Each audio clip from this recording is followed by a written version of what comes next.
Good afternoon, ladies and gentlemen. I hope you had a very lovely lunch. And thank you for joining us on the Travel Byte Summit, second day of ICSF 2026. My name is Ziva. I'm the Director and Co-founder of Aviatory Indonesia Consulting. Um, I'm about to offer you a subject that will definitely open your eyes, hopefully. Something that is indirectly, but still for some very much related to air travel itself, which is the traveling part. But before I get into the subject of our main topic, flag is Indonesia, aviation field, cyber ready. I have two very distinguished guests accompanying me this afternoon, which I will introduce later on. But firstly, I would like just to kind of give you a brief of what the airline industry is like in Indonesia. We all been talking about the high ticket prices, the delays, and the lack of route availabilities and options. Let me just walk through them. A little bit about myself. I was educated in the US back in 2003, graduated from Florida. I started my career as a charter pilot in 2005 at one of the renowned companies in Jakarta. So I get to see many of the rural and remote airports in the farthest outskirts of Indonesia, very exotic destinations, very ideal for hospitality industries, for resorts, but lacking in access. Yeah. And before I leave Aviatory, of course, I established a media company. We affiliated with Bloomberg back in 2012 and 2015. And nowadays, we're a small group of aviation consultants and working with stakeholders like from the government, corporations, and academic institutions alike. So just to give you a brief on what the size of our airline industry now. And this data is published annually from the Ministry of Transportation, the Director General of Civil Aviation. So the total of fleet of the combined airlines in Indonesia now, this is as per December 2025, is if you look at the commercial side, which is the red highlighted, it reaches almost 560 total aircraft. That's spread among 27 airlines, including Garuda, Pelita, Transnusa, so on and so forth. Just a little bit on the bottom statistics. Still, the majority of these aircraft across the fleet are still leased through banks or private equity or any other guarantor, and only less than 20% are actually owned by the airlines themselves. So this is showing, this reflects that while it's an emerging market, but we have still yet to achieve independence of ownership of aircraft by these airlines. Moving on, and this is the addressing the elephant in the closet, the high ticket price. We had some interns working for us last month, which I gave them exercise to compare the ticket prices just to validate the public concerns why our ticket price is so high. Has nothing to do yet with cybersecurity, but just let me give you an impression here. So we did several simulations between Jakarta, Singapore, vice versa, Bali to Tokyo, vice versa, and Surabaya, Thailand, vice versa. Comparing between a regional airline and local airlines. So looking from Jakarta to Singapore, flying with Scoot, which is owned by Singapore, costs you one way around 700, no, almost 800,000 one way. But with a local airline, including the LCC, that could set you back more than 1.2 million. And that applies vice versa from Singapore to Jakarta. Indonesian Airlines still costs the same as far as ticket goes. And the same goes with Bali to Tokyo. The left is Garuda. The right statistic is Philippine Airlines and Surabaya to Thailand. So this just goes to show that there are still challenges and exercises and I guess actions need to be taken not only from the industry players or the stakeholders, but also from the regulators themselves, especially the government, when it comes to tariffs, taxations, and fiscal policies. Okay, now moving on to the main subject. Can we get the main screen up, please? Thank you. Let me see. So now we're going to talk about the cybersecurity field, something that is very important, not just to air travel and aviation, but I will not be sharing my insights alone.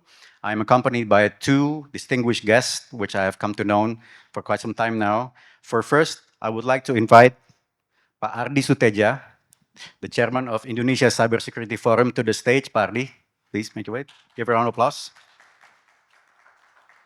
Welcome, Pak. Silakan. Silakan di situ, Pak. Yeah. And the next gentleman that will join us is a longtime friend of mine who's been also in the aviation field for so many years, is Pak Saladin Siregar, who is the key account manager from Chapman Freeborn. Give a round of applause. Pak Saladin. Thank you, Pak. Thank you. Please. Ya, silakan bebas. All right, so we're going to get into the questions. You have your own individual microphones. Feel free to hold. Pak Ardi. Ya, silakan. Later on, there will be a Slido on the screen which you can scan with your QR later on and ask questions. We'll spare around 5 to 7 minutes to answer your questions, hopefully. All right, so let me just get settled down. Gentlemen, welcome to the Travel Byte Summit.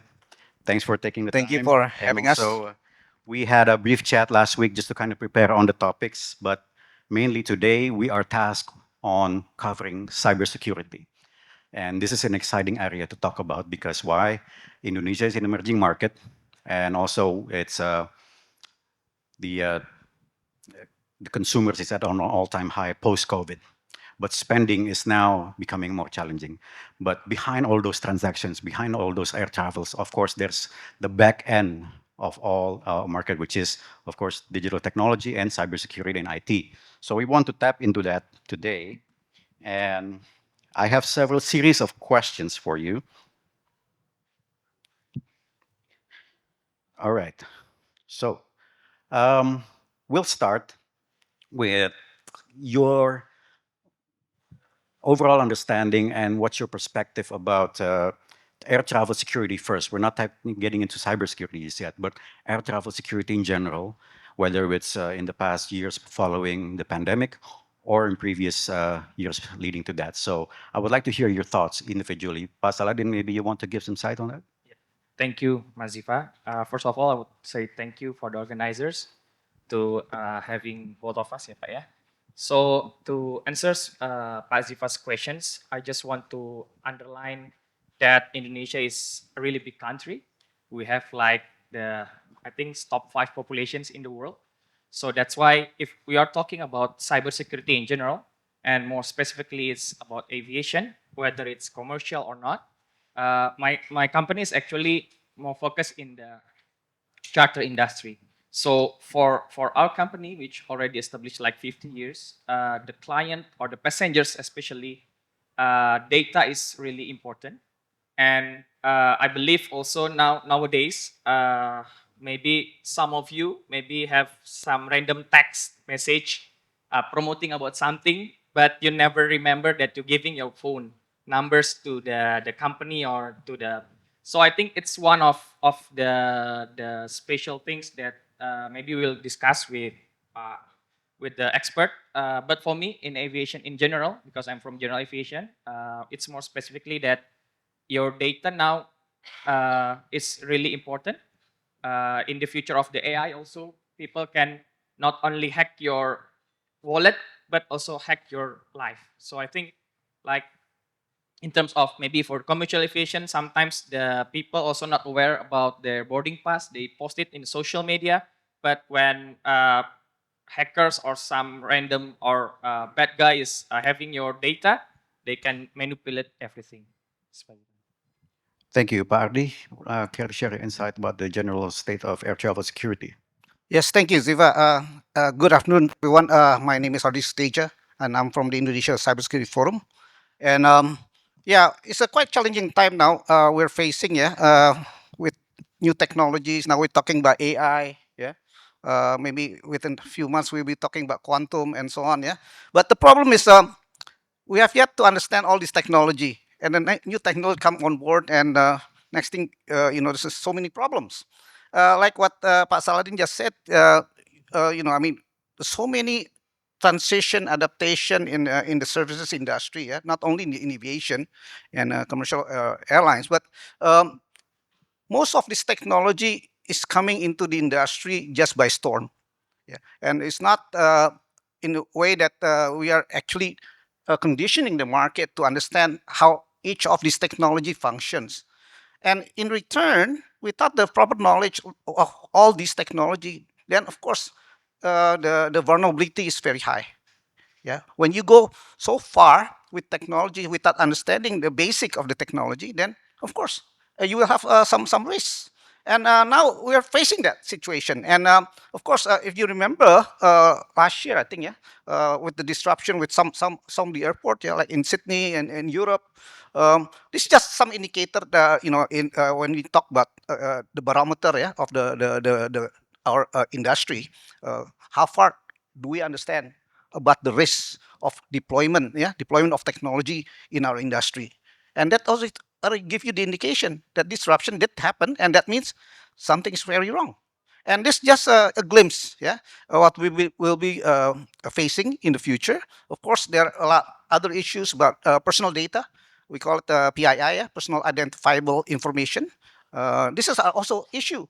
And bear in mind, Indonesia now has a Data Protection Act, which is Undang-Undang number 27, 2022, is already enforced, and of course the industry must comply with that. Yeah, and but unfortunately, not many understand the implication of the Data Protection Act. I think that's just an opening. We should discuss further. Thank you, Pa. I can attest to what you're saying about the incidents that happened in Sydney, but also in the earlier years in 2022, the booming of air travel surge post COVID showed imposed great risk to air travel security itself and safety. We knew there were runway incursions happening in New York, in San Francisco, which almost cost lives, but also that's being met by the challenges of shortage in human capital because of the gap.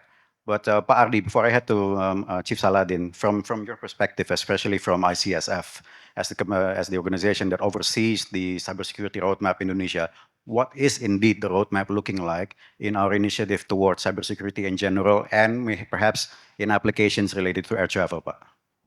Thank you. Yeah. I think when you talk about roadmap, yeah, roadmap is something for us is very luxurious. Yeah, everybody's doing their own roadmap, but the problem is how to integrate them. It's always being a problem how to integrate them and sync them between the government, the regulator, and the industry is always not matching. And bear in mind, the parties who are advanced in the planning of when you talk about cybersecurity are not the government, but it's the private sector. Because bear in mind, 75% of the critical infrastructure in Indonesia is not owned by the government. It's owned by the private sector, including our industry. So when you talk about roadmap, we are more resilient, yeah. But of course, resilient does not give an indication everything is safe. Yeah. Bear in mind, there's so many technology coming into the pipeline. Yeah. We don't know where it's coming from, who's selling them.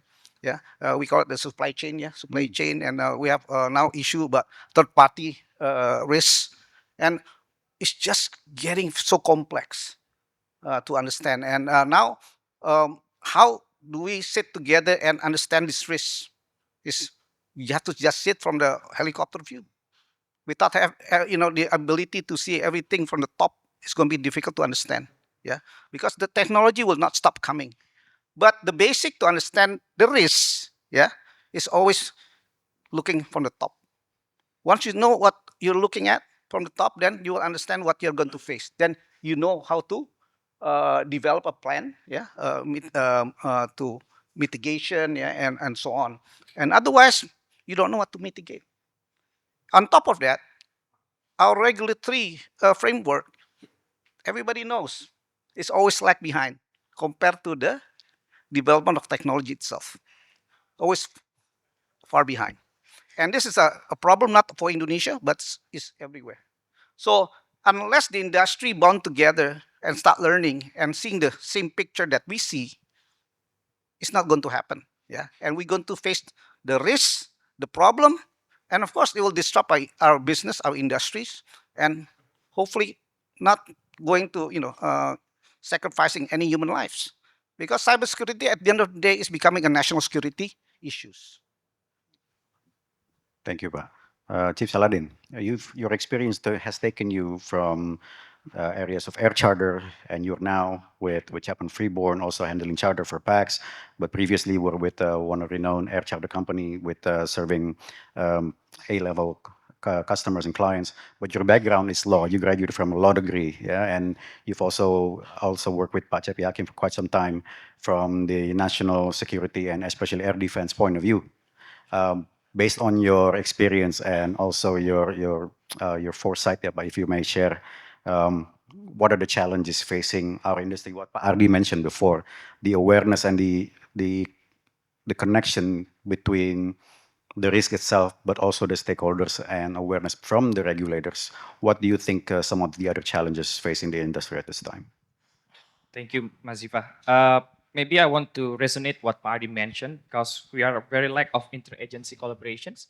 Because when every like Minister of Transportations and then the BIN, the Body Intelligence doesn't cooperate or doesn't talk at all, ya Pak, it will never gonna be happen. But maybe other than regulatory framework or challenge, I also want to like highlight maybe to all of us here, because I think maybe sometimes I think that level of educations of people is very important, because sometimes if you are educated enough, you know that as mentioned by Pari, that your data, your personal data will make a security threat not only yourself but maybe a nation in general, ya Pak, ya. Maybe you can imagine like someone imitating your data, your boarding pass, and then they are doing a counter-terrorism act, and they are using your ID. So I think it's also need to be start from us as the citizen or the people itself. We need to respect other, not only our data, but other people data.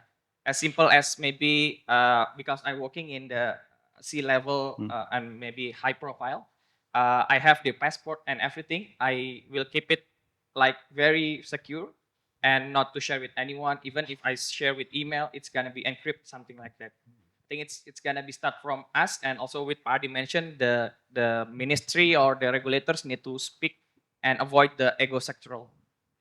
Would you say that discretion is the key word, Chief Saladin? If we talk about, of course, high-profile travel such as air charters or luxurious or more upper-scale travel, again, discretion can be managed better because of the isolation. But when you talk about commercial and mass air travel, do you see that,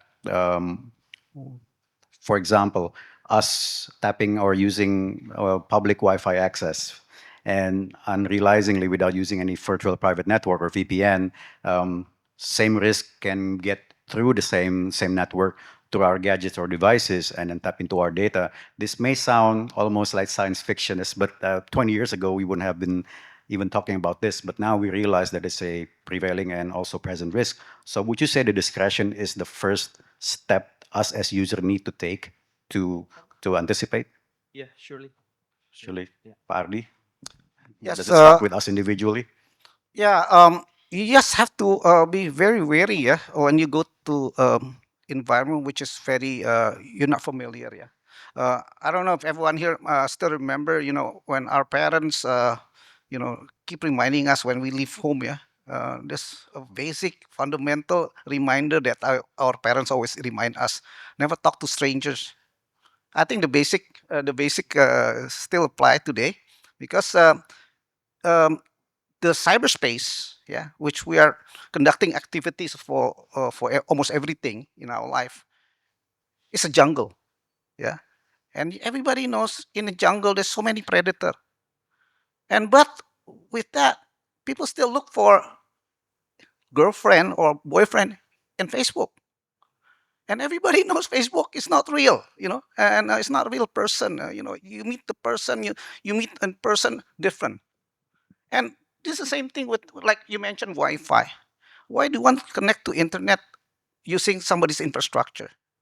Yeah, 90% of the public Wi-Fi are already compromised. Because why? The security management is done by other people that we don't even know. We don't even know them, you know. And a lot of the plug-in, you know, the USB and everything in most airport, do you know who installed them? No, right? You don't know. You just plug in, charge them, and now the surveillance technology, the espionage technology is getting smaller and smaller, and they are looking for something that they can capitalize. Yeah, which is what I mentioned earlier, which PII, your personal data, personal identifiable information, and that can be convert and analyzed to algorithm. It can be used for different kind of things, including cybercrime. Yeah, QR code is QR code is not always safe. There are, you know, scammers out there now manipulating QR code. That's why Pak Saladin mentioned earlier, destroy your boarding pass. Don't share your boarding pass on the public, you know, on the public sphere, like the social media, because the QR code is still active, and somebody with the right device, the right scanner, can actually extract your personal data. And this is something, you know, I don't have anything to sell. By the way, I'm not selling technology or you know, services. My only sales pitch here, I'm selling fear, and I went through fear already in real time. Yeah, he mentioned about the airport. Yeah, I don't know if anyone of here experienced in 2019 we had an outage, power outage, Java Bali, power interconnectivity went down. You know what happened? I was flying from Bali to Jakarta. I cannot land. And my flight, Garuda flight, was on a holding pattern for 1 hour and 45 minutes. Why? Because the air traffic controller at Soekarno-Hatta could not see our position. And we have only about 45 minutes left of fuel. That's why I said, when you talk about cybersecurity, it's becoming a national security issue. Why? Because there's an aspect, human life aspect there. Did that answer the question?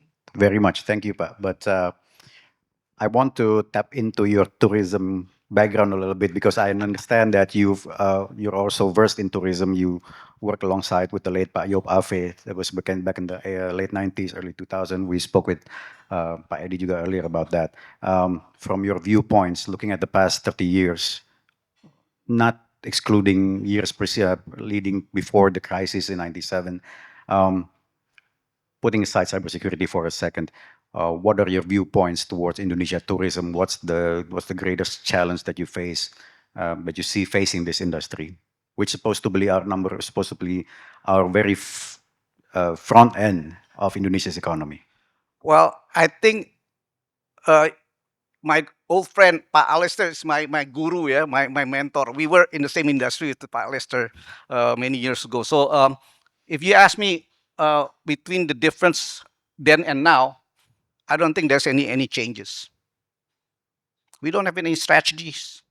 Our industry to promote tourism still rely on the government, and we cannot be independent, yeah, to promote our resources. And no one is willing to pitch to contribute, yeah, a budget to promote Indonesian tourism. They wait for the government. This is the wrong thing. I hang out. I was with WTO before it became a UN specialized agency many years ago. I was stationed in Madrid, and you know, I sit down with people from TAT, STB, HKTA. You know, we speak the same language, but coming back to Indonesia, I think the language totally different. They think that I'm coming from outer space, and I think somebody has to get their act together. If not, you know, I mean, the industry itself must bound together and put aside all the differences, put aside the ego sectoral issues. Yeah, this our industry is our money, is our customer. Don't wait. move forward, and somebody has to move. Otherwise, our country like Timor-Leste is going to beat us. Small country, yeah.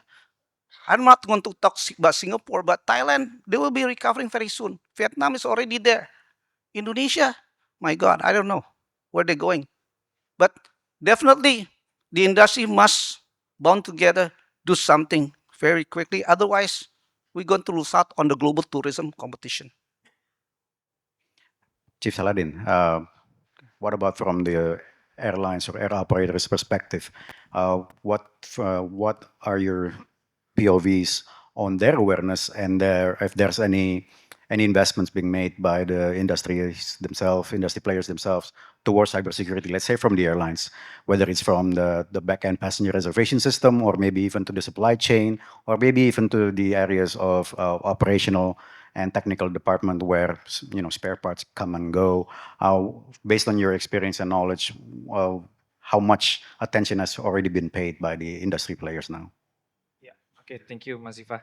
So, in terms of like the air operators POV point of view, maybe I will try to have some analogy because like cyber attack or cybersecurity is very wide, ya, Pak, ya. It can steal your personal data. But I want to highlight maybe most of you already know that a couple of times ago, one of our bank is being ransomware. It's like people cannot take their money, right? Yeah. Imagine if that's happened to one of the air operator, whoever the operator is, and the stealer have their millions of passengers' data, and they ask you for money, right? So I think what Pak Ardi mentioned is like the language outside of Indonesia is already too far, ya, Pak, ya, from our country. But I want to highlight that maybe from operator perspective right now, I don't know if local also the local operator is also the same. But I know because I speak with my colleagues from UK and everywhere, like they have their own act of law, their GDPR. I think they're very concerned on it, and they spend $1 million there because they know the risk is gonna happen, ya, Pak, sometimes or soon. I hope I mean like I believe that maybe like our national air operator already implement the cyber preventive system like that to avoid like the ransomware, the cyber digital, and also in terms that you mentioned about spare part also, right? Spare part is like very crucial because if it's like not really attached in the right side or on the I mean with cyber attack you can like delete the part number and change to, and it will damage your aircraft or maybe threatening the flight itself. Directly, yes. So I think I would like to maybe if there is any airlines also here coming, I know some of it. It's also maybe we need to open our eyes and maybe like Pak Ardi mentioned that the worldwide communities already aware on this like couple of years ago, ya, Pak. Yeah. I mean Indonesia is very big country. I think it's better start now or we'll have a very national risk as mentioned by Party. Excellent. Looks like we have our first questions from the audience. There's a Slido QR, what Pa Ardi said, but this QR is safe, I guarantee. You don't have to worry Is it about safe, Franz? Yeah, this is a very good exercise example. But scan the QR. Feel free to set questions pertaining to cybersecurity and air travel, or about air travel industry or airlines in general. We'd be happy to respond. The first question from Pa Alistair himself. Thank you, Pa. Since Indonesian airlines are more expensive tickets, does that mean they are more profitable and more efficient? Okay, who wants to take this first? Ardi, Well, Chief Saladin. I am, it's not fair to. I mean, if you ask me, it's not fair. I'm also paying passenger, But I felt that yes, we are paying too much. I flew to it's cheap. I mean, I flew to Incheon, yeah, last month. It's cheaper to fly to Incheon from Australia, and compared to fly from Jakarta direct, And it's I just stopped asking why there's a huge difference, yeah. I mean, no one can answer that. But definitely we have a problem. The price, the gap, yeah, the gap is huge. And if you are a frequent flyer or you go to various different countries for business, of course this will help you bottom line, yeah. companies will of course consider sending their executive travel overseas. But definitely something is awfully wrong with our pricing system. Yeah, and the other thing is the scheduling is very strange sometimes. The delay and so on. But definitely, as a passenger, I felt that this is a problem that must be addressed rather quickly. Yeah, otherwise people will just start moving. They go overseas, go through third countries. They go to Singapore, which is cheaper. And somebody was telling me earlier that it's cheaper go through Kuala Lumpur. You fly to Banda Aceh rather than from Jakarta straight to Banda Aceh. You go to KL to Banda Aceh, it's cheaper. This is not only horrible, but it's ridiculous. And like I said, I think everybody stopped complaining in the media about this, but this the reality is hitting our bottom line, honestly. Well, looks like we're running on our very final few seconds. So let me just run through one last question, and you can just fire it up and just answer with a yes and no question related to our very first, the main subject of this opportunity. Is Indonesia's aviation field cyber ready? Yes or no? Pak Ardi? Well, honestly, no. No. Why? No. Everybody's still doing their own thing. They're not learning at all. Yeah. They think that it's not going to happen to them until something did happen to them. Then start thinking. And bear in mind, Indonesians are very forgiving people. Yeah, forgiving people. They are concerned today, tomorrow they forget everything and they go back. BAU. You know what BAU stands for? Business as usual. That's Indonesia. Chief? Yes Same. or no? No. No. No. All right, so there's the answer to the very brief question that we have as a topic today. But vigilance and also awareness and discretion, I say, would be the three takeaway words. Us as individuals, as consumers, but also as industry players, we have very great individuals hosting the events these 2 days. I want to thank Pak Alistair and also the organizers for the opportunity, and hope we get to interact again at future occasions. Give a round of applause for Pak Ardi and Pak Saladin. Thank you very much.